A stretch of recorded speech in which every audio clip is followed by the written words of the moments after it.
Hi guys, welcome to KS360. இன்னைக்கு இந்த video எதுக்குன்னு பார்த்தீங்கன்னா, தமிழக வெற்றி கழகம் 108 தொகுதியில் முன்னணியில் இருக்கு.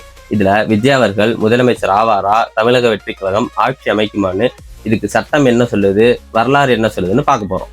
2026 எலெக்ஷன் ரிசல்ட் படி எந்த கட்சிக்கிட்டையுமே 118 சீட்ஸ் இல்லை. அதனால தமிழ்நாட்டில் ஹங் அசம்பிளி, அதாவது தொங்கு சட்டசபை உருவாகிருக்கு. ஹங் அசம்பிளிங்கிறது தமிழ்நாட்டுக்கு புதுசு கிடையாது. 1952 ராஜாஜி பீரியட்ல ஹங் அசம்பிளி வந்திருக்கு. அதுக்கப்புறம் இப்ப 2006 எலெக்ஷன்ல டிஎம்கே போட்டி போட்டு 96 சீட்ஸ் ஜெயிச்சாங்க. அப்போ இவங்க கிட்ட கவர்மெண்ட் ஃபார்ம் பண்றதுக்கு 118 சீட்ஸ் இல்ல.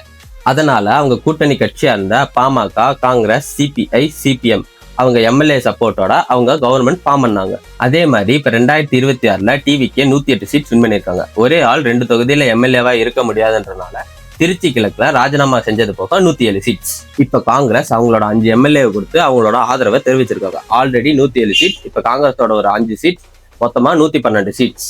இப்போ ஆட்சி அமைக்க 6 சீட்ஸ் தான் தேவைப்படுது. அதுக்கு விசிகே, பிஎம்கே, கம்யூனிஸ்ட் மாதிரியான கட்சிகள் கூட கூட்டணி வைக்கலாம். விசிகே அதாவது விடுதலை சிறுத்தைகள் கட்சி இப்ப டிவிகே கூட கூட்டணி வைக்கிறதா பேச்சுவார்த்தைகள் போயிட்டு இருக்கு. என்ன நடக்க போறதுன்றத கமெண்ட்ல சொல்லுங்க.